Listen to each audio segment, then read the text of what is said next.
सुरक्षा के लिहाज से एक बड़ा सवाल यह था कि जहां अमेरिका ने पिछली बार यहां से मिडिल ईस्ट से अपने सैनिक हटा दिए थे कि चलो मेरे सैनिक नहीं रहेंगे तो हमला भी नहीं होगा।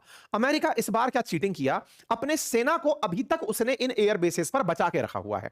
अमेरिका ने अपने बेसिस पर से हमला भले ही ना किया हो, सैनिक वहीं बैठे हैं। तो यह बिल्कुल वैसी वाली बात हो गई कि सर यहां से गोला नहीं आएगा लेकिन दुश्मन वहीं है। तो ईरान को तो इजी टारगेट दिख रहा है।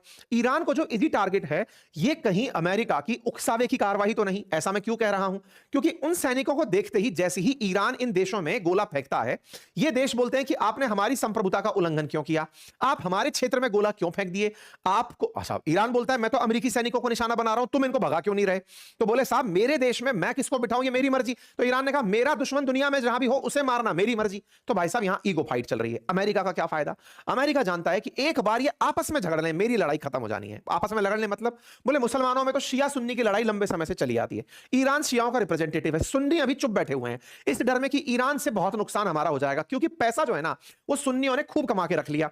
चाहे आप यूएई उठाकर देख लें, कतर, बहरीन, सऊदी, इनके पास बहुत पैसा इकट्ठा हो गया क्योंकि इन्होंने अपने यहां पर अमेरिका को पहले से ही आने दिया। तो वर्ल्ड पावर ये इकोनॉमी में बनते चले गए। ऐसे में अमेरिका को लगता है कि बेटा रुको, तुम्हारा इलाज ढंग से करवाने की तैयारी है। अब इन लोगों को उकसाया जा रहा है। एक बार तुम लोग खुद जो मुझसे इतना F-35 मांगते हो, F-16 मांगते हो, इन सबको यूज तो करो, उठा के क्यों रख रखा है। अमेरिका चाह ये रहा है कि मेरे सैनिकों को देखकर, ये बिल्कुल वैसी वाली बात है कि पिंजरे में आपने रोटी बांध के रख दी, बोले चूहा अपने आप आएगा और फंसेगा। यहां पर फंसाने की तैयारी चल रही है कि तुम लोगों के ऊपर आते हुए हमले तुम्हारा एक दिन ईगो हर्ट करेंगे कि हम बदला लेंगे और हम बदला लेंगे और हम गोली चलाएंगे। हालत ये कुवैत ने एक 3 अमेरिकी जहाज मार गिराए, वो ये भूल गया क्योंकि युद्ध करना सीखा ही नहीं इन लोगों ने, तो हमेशा शरण में रहे, तो इनके हालात खराब चल रहे हैं। खैर अमेरिका ने युद्ध को शुरू करवा दिया, उसको तो अनुभव है पूरा दुनिया में कलेश काटने का।